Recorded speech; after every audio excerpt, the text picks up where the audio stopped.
Aminata Camara, vous êtes responsable de la communication du pôle de pilotage des ressortissants de Ndjiguelor, de la commune de Ndjiguelor.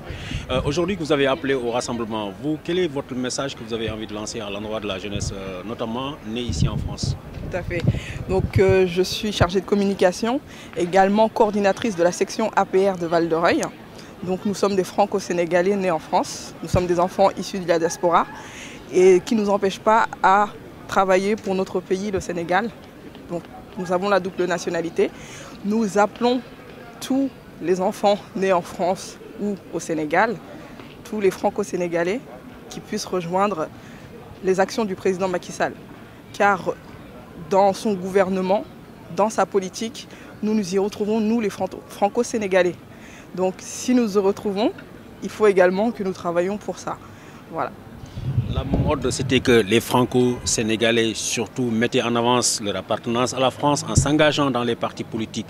Aujourd'hui, votre discours, il est autre, parce qu'on a vu tout dernièrement qu'avec la section de Macky Sall à la présidence de la République, de nombreux Sénégalais qui sont dans votre situation ont préféré le Sénégal. Ce changement est dû à quoi? Est dû aux actions du président Macky Sall. Le plan sénégalais émergent, j'ai lu tout le plan. Et quand j'ai lu tout le plan, je me suis rendu compte que le président Macky Sall est là pour le Sénégalais et aussi pour les Sénégalais de la diaspora. Mes parents sont des Sénégalais de la diaspora. Tous nos parents sont des Sénégalais de la diaspora et ils ne les oublient pas. Et pour cela, nous nous battons pour le Sénégal. Voilà. Vous qui n'avez pas pratiquement grandi dans un foyer, aujourd'hui cette descente dans un foyer appelant les habitants, les résidents de ce foyer-là à oublier en quelque sorte leur quotidien pour la politique. C'est quoi le langage, le discours que vous leur tenez pour les convaincre? Pour les habitants du foyer, donc les habitants du foyer, je dirais que c'est des personnes qui se battent pour leur famille au Sénégal et c'est pas évident. Il ne faut pas croire qu'ici tout est beau, tout est rose. Donc le président Macky Sall ne les oublie pas et on lui en est très reconnaissant car c'est une vie très difficile ici pour les immigrés, je dirais. Donc les immigrés, quand ils travaillent ici très dur pour envoyer au Sénégal et qu'ici, ils se retrouvent des fois avec rien, c'est une réalité qu'il ne faut pas oublier. Donc aujourd'hui, si on se bat pour le Sénégal, c'est parce qu'on est venu ici pour travailler pour nos familles qui sont restées là-bas. Voilà. Le bled, comme on l'appelle, quel est le discours que vous tenez à cette jeunesse qui est née ici pour les intéresser un peu au bled? Pour les intéresser, moi, mon seul argument, c'est le plan Sénégal émergent que le président Macky Sall a fait. Ce plan Sénégal, si chaque citoyen sénégalais ou franco-sénégalais le lit et en prend conscience, se battra pour le Sénégal. Et j'en suis convaincue. Votre lecture qui vous a, et pour ceux qui n'ont pas eu la chance, c'est quoi la communication que vous mettez en place pour leur faire profiter de cette expérience et de ces connaissances qui sont les vôtres?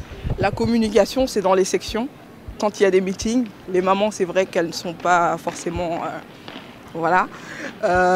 C'est vrai que la communication, on est là pour leur donner aussi cette communication. Donc si nous, jeunes, on s'investit pour le président Macky Sall, les mamans savent très bien pourquoi on le fait.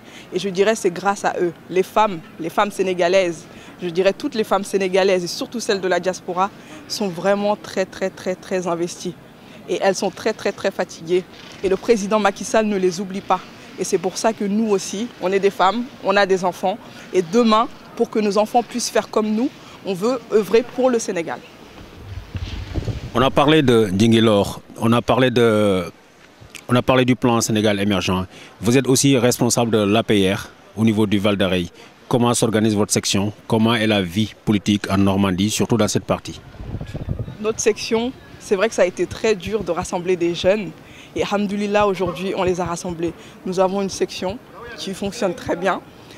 Après, il reste certains jeunes qui ne sont pas encore transcrits, je dirais, car ils n'ont pas encore la double nationalité. Et notre objectif numéro 1 aujourd'hui, c'est de transcrire le maximum de franco-sénégalais, car c'est un levier majeur pour la réélection du président Macky Sall. En particulier, je remercie tous les ressortissants de la commune de Guidilone, car aujourd'hui, je suis une fille de Guidilone et j'en suis très fière. Je remercie aussi mes parents car c'est eux qui m'ont inculqué ces valeurs. Et voilà, je les remercie.